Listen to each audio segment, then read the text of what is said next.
That's one of the hardest things that people bump into whenever they are trying to meditate or start meditation. They're wondering like, oh, my mind keeps making noise, keeps making. Well, that's what the mind's job is to do. So what you gonna do is you just gotta shut down the mind, and how that happens is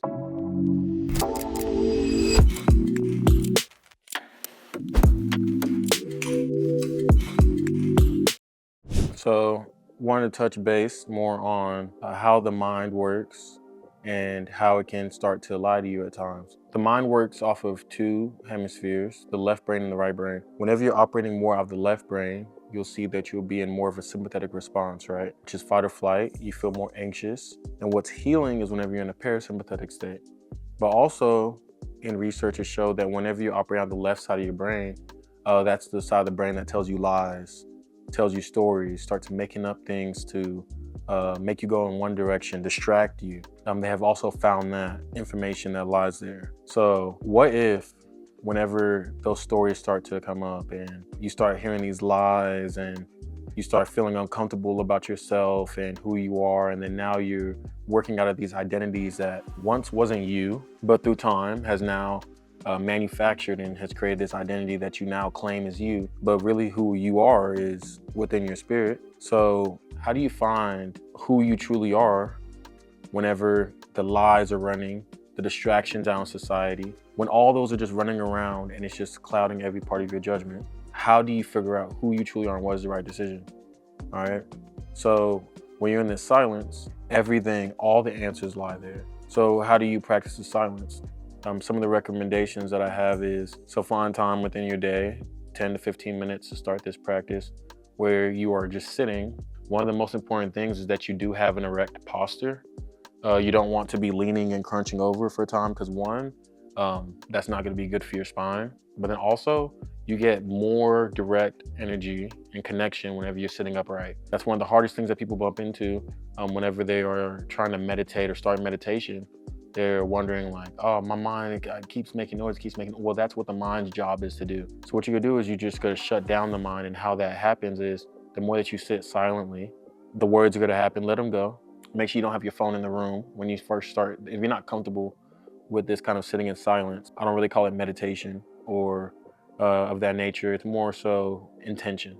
Sitting in intention. The objective is to let the thoughts exhaust. So don't fight it. Let it go. Let the thoughts think. Let it keep going. Let it go. Oh, you thinking about this, and where's the phone now? The key is to not leave that spot. And then now all you can really truly hear is the nothingness, your heartbeat. And in that heartbeat, that's when you know you're in the now, right? Because the only thing that beats in the now is the heart. It's what's keeping you alive. It's what's pumping blood throughout your whole system. So whenever you spend the time here in the heart and you listen to the heartbeat and you're operating in the now, then that's whenever the silence is there. That's whenever you feel the most connection. I wanted to also touch base is when you're working in the silence, that you realize that your body is actually made up of energy, right? Body has cells, right?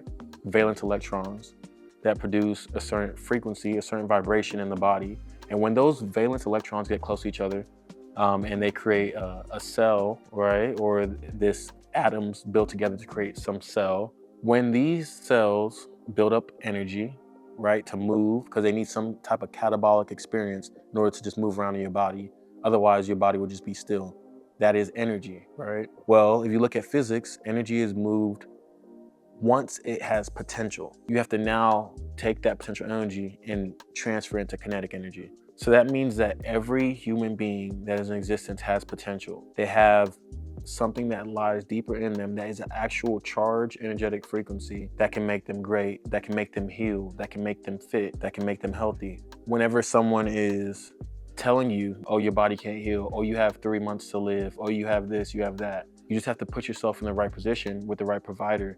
And if the provider tells you that you have 1 month to live, then it's time for you to find another provider with all the potential and the frequency that you have inside your body to be able to move things, right? One of the main things I work with is Chi. It's your life energy. When you're working with Chi, there's some practice you can do, Tai Chi.